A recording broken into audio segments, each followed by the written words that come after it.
Hi friends, welcome to Manvasan channel. இன்றைக்கி பார்த்தீங்கன்னா மீன் பஜ்ஜி தாங்க பார்க்க போகிறோம். அது நெத்திலி மீன் வச்சு நம்ம செய்ய போகிறோங்க. இது ஒரு 1/4 கிலோ அளவுக்கு நான் வாங்கி சுத்தம் பண்ணி வச்சுருக்குறேங்க. இது எப்படி மீன் பஜ்ஜி செய்யலாம் பார்க்கலாம்.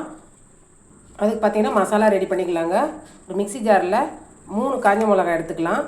அது கூடவே ஒரு 4 பல்லு பூண்டு தோல் உரிக்காமல் சேர்த்துக்கிறேங்க. ஒரு துண்டு இஞ்சி, 1/4 டீஸ்பூன் சோம்பு சேர்த்துக்கலாங்க. 1/4 டீஸ்பூன் மிளகு, 1/2 டீஸ்பூன் தனியா சேர்த்துக்கலாங்க. அது கூடவே பார்த்தீங்கன்னா கொஞ்சமாக கருவேப்பிலை சேர்த்துக்கலாங்க. இது தண்ணி சேர்க்காத கொரப்பாக அரைச்சி எடுத்துகிட்டு வந்துடலாங்க. அவ்வளோதாங்க, அரைச்சி எடுத்துகிட்டு வந்தாச்சு. இந்த அளவுக்கு கொரப்பாக இருக்கட்டும். இது அப்படியே இருக்கட்டுங்க. ஒரு பவுல் எடுத்துக்கலாங்க. அதில் நம்ம சுத்தம் பண்ணி வச்சுருக்கிறோம் மீனை சேர்த்துக்கலாம். அது கூடவே பார்த்தீங்கன்னா ஒரு 150 கிராம் வெங்காயம் நீல வாக்கில் கட் பண்ணி வச்சுக்கிறேங்க. இப்போ நம்ம எவ்வளோ மீன் எடுக்கிறோமோ அதில் கொஞ்சம் பாதி அளவுக்கு வெங்காயம் சேர்க்கணும். நல்லா சூப்பராக இருக்கும். அது கூடவே பார்த்திங்கன்னா பொடியாக நறுக்குன கருவேப்பிலை, கூடவே பச்சை மிளகா. நான் 2 பச்சை மிளகா தாங்க பொடியாக நறுக்கி சேர்த்துருக்குறேன்.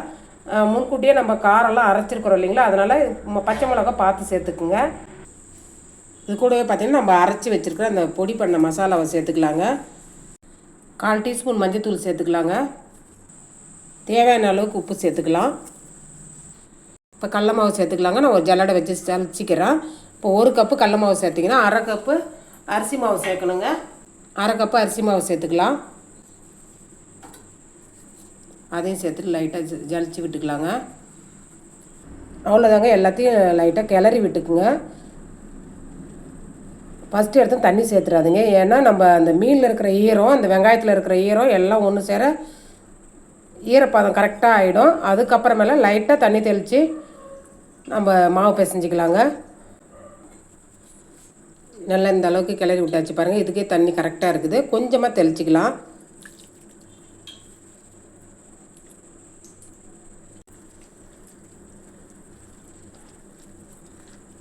பாருங்கள், இந்த அளவுக்கு இருந்தால் போதும். இந்த அளவுக்கு இருக்கணும். ரொம்ப தண்ணியாக செஞ்சிடாதீங்க. இந்த அளவுக்கு இருந்தால் போதும். அவ்வளோதாங்க, கேஸ் ஆன் பண்ணிவிட்டு கடாயில் எண்ணெய் சூடு பண்ணி வச்சுருக்குறேன். இப்போ பார்த்திங்கன்னா லைட்டாக இது மாதிரி எடுத்துகிட்டு நம்ம கொத்து கொத்தாக போட்டுக்க வேண்டியது தாங்க. பக்கோடா ஷேப்பில் போட்டுக்க வேண்டியது தான்.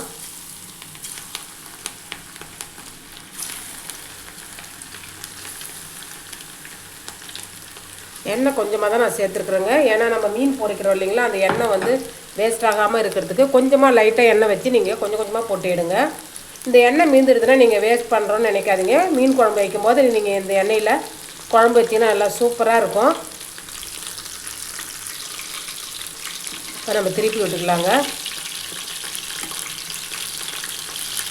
போட்டது நீங்கள் கரண்டி போடாதீங்க. ஏன்னா அது நம்ம வெங்காயம்லாம் சேர்த்துருக்குறோம் இல்லைங்களா, அதெல்லாம் கொஞ்சம் உதிரி ஆகிற மாதிரி ஆகிடும். நீங்கள் ஒரு பக்கம் வெந்தது திருப்பி போட்டிங்கன்னா நல்லா சூப்பராக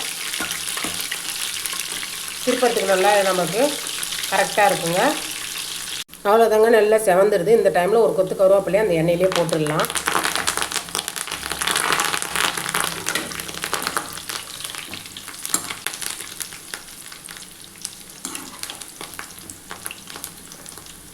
நல்லா இந்த மொறுன்னு இருக்குங்க சாப்பிட்றதுக்கு.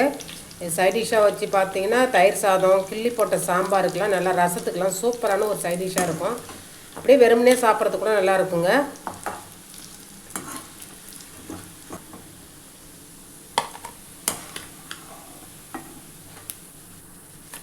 அவ்வளோதாங்க. இந்த ரெசிபி பிடிச்சிருந்ததுன்னா மண்வாசன் சேனலை லைக் பண்ணுங்கள், ஷேர் பண்ணுங்கள், கமெண்ட் பண்ணுங்கள், சப்ஸ்கிரைப் பண்ணுங்கள்.